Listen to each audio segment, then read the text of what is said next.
Hey everybody, it's been a minute. It has been a minute since I've done a video and taken a walk with you. I needed a little bit of a break just because I thought maybe you might need a break too from just hearing from me all the time.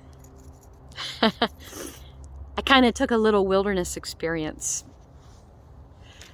There are different ways that we use the wilderness, and one important way to use the wilderness is the way that Jesus teaches us.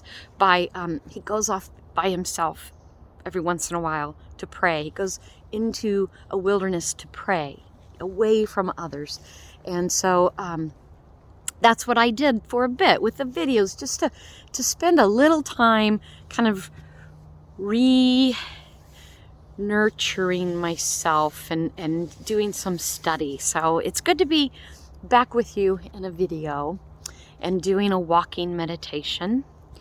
You know, we're in the third week of Advent, and for me, it's been a strange year. And I hear this from many of my colleagues and friends too, that a lot of people are saying, you know, it doesn't really feel like it could be Christmas yet. It doesn't feel like it. 2021 is a hard year. I want to just acknowledge that.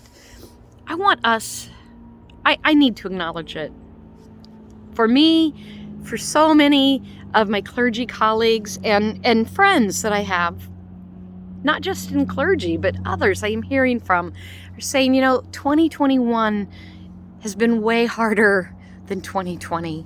And 2020 was hard, but 2021 is harder. And I think it's the emotional roller coaster we've been on with the pandemic, that expectation, that hope that it was over, that we were kind of over the hump and things are getting better, but then to just be all the variants happening and the surges and reinfections and the numbers getting higher and higher, the deaths and the continued isolation and for so many people, and the division that we see happening in the world between, you know, with politics, with how just the idea of getting a vaccine or not has become so polarizing and dividing, just so much that wears me down. I'm sure it wears you down. And then also, just for our community, for me, for the community, we've had so many losses when you think about it over the last almost 2 years now, 19 months or so, since the pandemic began. It's been almost 2 years. This is our second Christmas in pandemic mode. We have lost many people in our community, and so many people that we haven't been able to gather like we normally would gather, to be able to gather and to hold a service and to celebrate their life and to name our loss and to share our grief and our tears and our laughter and our stories, to celebrate them and remember how important they were. People like Helena Wilson, people like Ruth Botcher, and people who we have lost and we miss so much. Jack Reynolds, Sylvia Harkness. And we've lost more too, right? We've had more loss just in our own personal lives. You know, I lost my mother. We didn't get to have a funeral for her. Others have lost important people in this time who they've not been able to experience coming together as community and sharing stories, sharing the grief like we normally do. And that takes a toll. That takes a toll on our lives. It takes a toll on community. It takes a toll. There's a hunger to just get back to something that looks like normal, and yet we are still held back, still wondering what the heck should we do? What is the right course? How do we know that we're honoring God and God's vision and being responsible? How do we know? It's so hard, isn't it? Sometimes it's so hard. Sometimes I feel like that Thomas Merton prayer. Thomas Merton's, one of my very favorite prayers, is hanging on the door in my office, and it's on my desk, that says, Lord, I do not know what I'm doing. I don't know where I'm going. I just hope and pray that my desire to do your will, my desire to listen and seek you is enough. May I always stay open to listening to you.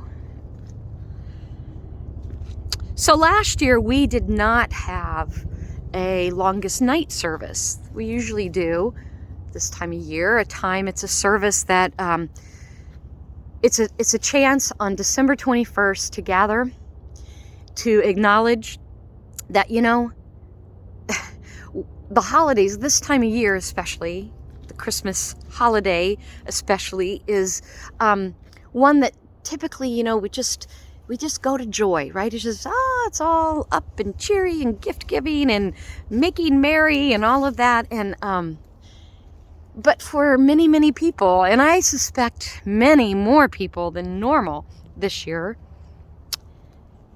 at least from folks I've talked to, don't feel very joyful.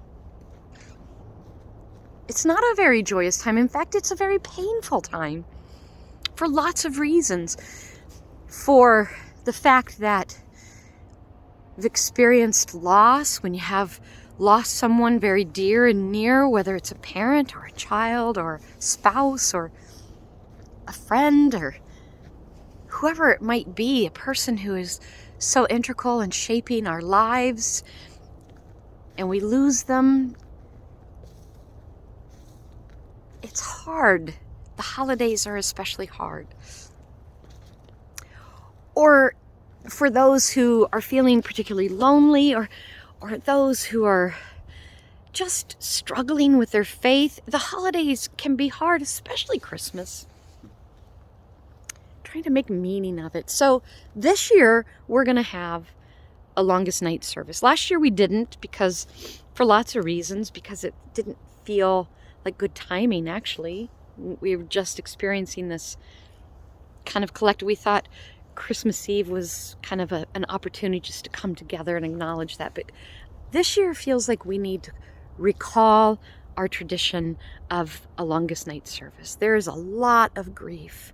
There's a lot of loss. There's a lot of us who are feeling really, really exhausted, or feeling overwhelmed, and feel like in 2021 has been a roller coaster of emotions. And we, for all kinds of reasons, and we need to acknowledge, it's not a service to deny joy, or that to say that you can't be or experience joy. It's just a chance to experience the loss and the hardness of it. So on the longest night, which is December 21st, it's the longest night, the solstice, we'll gather at Gwenwood and in the main lodge, and we're going to have a really simple service, longest night service, to hold vigil. It's right on that cusp, because on the longest night, we acknowledge that the world is dark and hard, and we have these feelings. We have grief. We've experienced loss. We're exhausted. We're confused. Sometimes we're angry. Sometimes we're all the things, as we say, all the feels that you can feel. But we know there's still hope, and we know that we can possess joy. We can still hold joy. We can still live joyful lives. That we can be grateful for all that we do have, but we must acknowledge all that we have lost. In our Bonhoeffer study, Bonhoeffer talks about how can you, he says, if you can't be grateful, if you can't have gratitude for and give thanks for the small gifts that are in your life, that God sends into your life, if you can't give thanks for just the smallest small things, if you can't recognize those and be grateful, then how can you ever receive anything really big?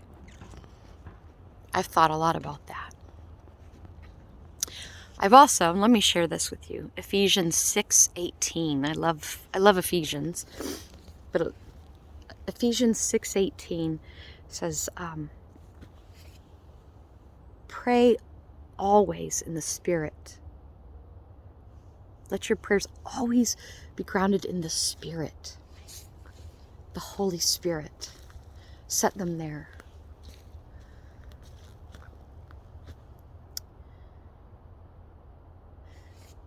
I think that in this time when we're in this weird place where we want to jump forward and just claim that the pandemic is over and the world shall be set right, but we know that it's not right, and we probably will never see a normal like we ever knew before. There's something new, something different, something changed. And we just don't know. We're in this liminal space. We don't know what that's going to be. And it's hard to live in that space, but we have to. It's okay to be in that space. If we can just be open enough to the Spirit, pray in the Spirit, God's Spirit, for the wisdom, for the courage to move forward in whatever ways God calls us. Bonhoeffer also says, we're doing the Bonhoeffer study. Bonhoeffer says, one of my very favorite things that he talks about is community. And he says, the person who is in love with their dream of Christian community is the destroyer of Christian community. It's not your dream or my dream. It's what is God's dream? How is God dreaming us into being now? So that could be anything. That could be anything.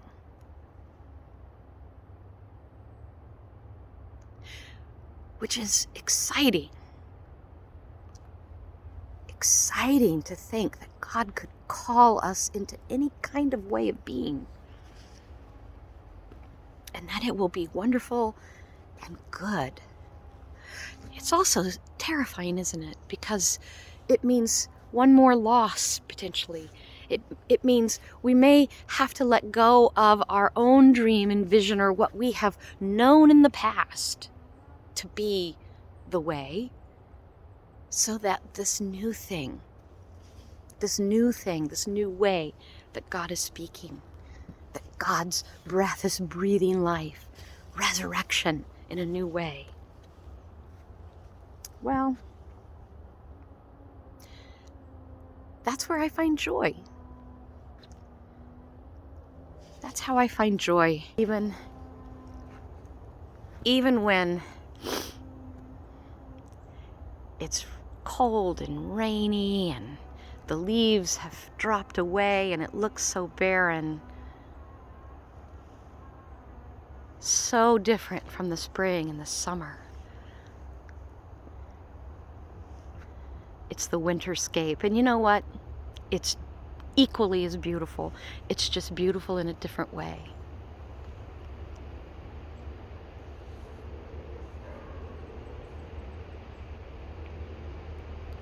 Maybe it's time to train our eyes and ears to seeing beauty in the gifts that God sends us in a different way.